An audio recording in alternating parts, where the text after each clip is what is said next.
श्री स्वामी समर्थ. जय जय स्वामी समर्थ. स्वामींचं नाव घेऊन मी व्हिडिओला सुरुवात करते.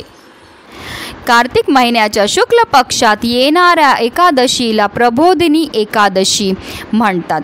प्रबोधिनी एकादशीला देवउठणी एकादशी किंवा देवोत्थान एकादशी असेही म्हणतात.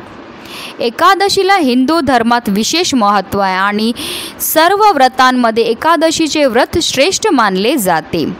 दिवाळीनंतर येणारी एकादशी म्हणजे देवउठणी एकादशी. भगवान विष्णू आषाढ शुक्ल पक्ष एकादशीच्या दिवशी झोपतात आणि कार्तिक महिन्याच्या शुक्ल पक्ष एकादशीला जागे होतात. म्हणूनच या एकादशीला देवोत्थान एकादशी असे म्हणतात.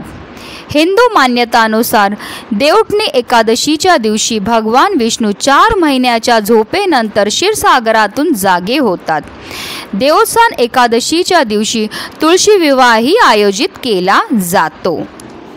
तर चला जाणून घेऊया प्रबोधिनी एकादशीची व्रत कथा काय आहे.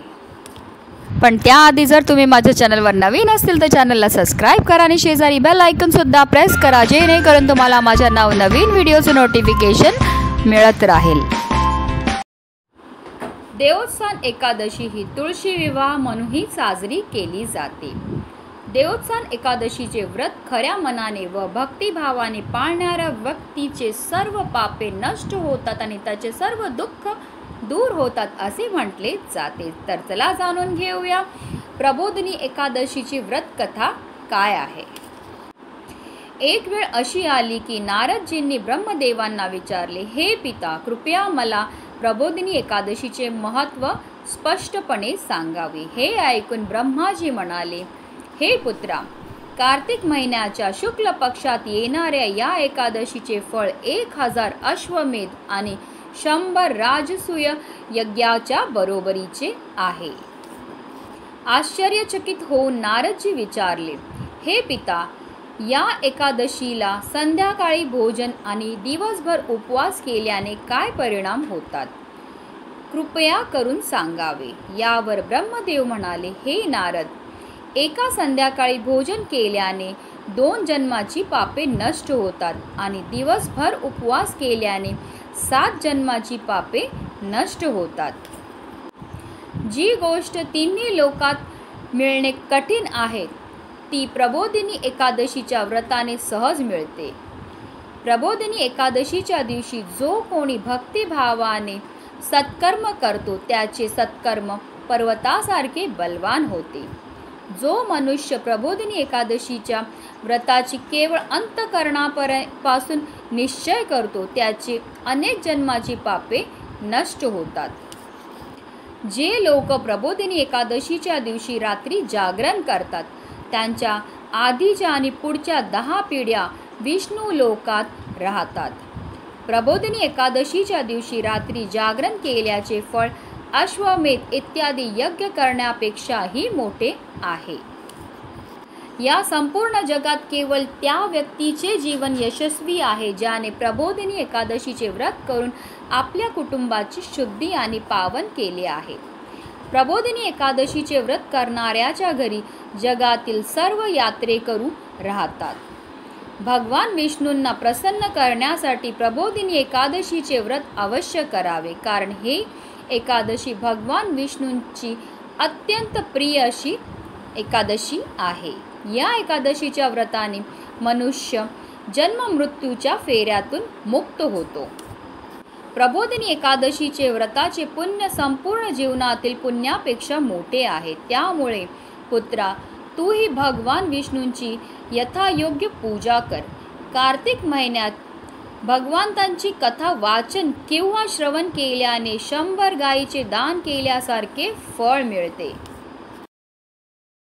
धर्मराज युधिष्ठिर म्हणू लागले की, हे देवा, कार्तिक शुक्ल पक्षातील एकादशी बद्दल सांगा. या एकादशीचे नाव काय आहे आणि तिचे व्रत पाळण्याची पद्धत काय आहे.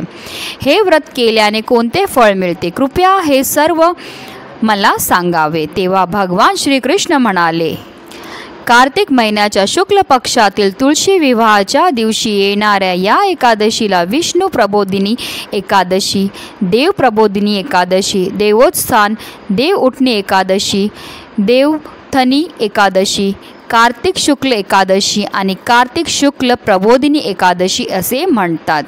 ही एकादशी मोठ्या पापांना नाश करणारी आहे. तर चला जाणून घेऊया देवोत्थान एकादशीची व्रतकथा. एका राज्याचा राजा सर्व एकादशीचे व्रत पालन करत असे. एकादशीच्या दिवशी प्रजा, चाकर माणसांपासून जनावरांपर्यंत कुणालाही अन्न दिले जात नव्हते. एके दिवशी दुसऱ्या राज्यातील एक माणूस राजाकडे आला आणि म्हणाला, महाराज, कृपया मला कामावर ठेवा. तेव्हा राजाने त्याच्यापुढे एक अट घातली की ठीक आहे, ठेवू, पण रोज तुम्हाला जेवायला सगळं मिळेल, पण एकादशीला जेवण मिळणार नाही. त्यावर माणसाने त्यावेळी होकार दिला, पण एकादशीच्या दिवशी त्याला फलाहार दिल्यावर तो राजासमोर जाऊन विनवणी करू लागला की महाराज, याने माझे पोट भरणार नाही, मी उपाशी मरेल, मला अन्न द्या. राजाने त्या परिस्थितीत आठवण करून दिली, परंतु तो अन्न सोडायला तयार नव्हता. नंतर राजाने त्याला पीठ, डाळ, तांदूळ इत्यादी दिले.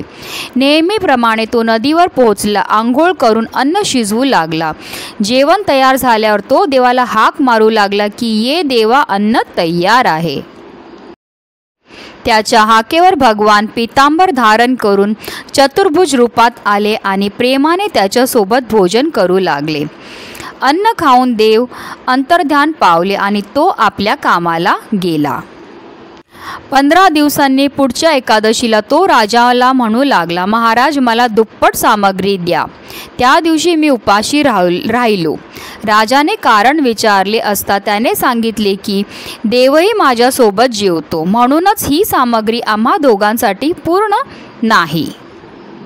हे ऐकून राजा फार आश्चर्य वाटले. राजा म्हणाला की देव तुझ्याबरोबर खातो यावर माझा विश्वास बसत नाही.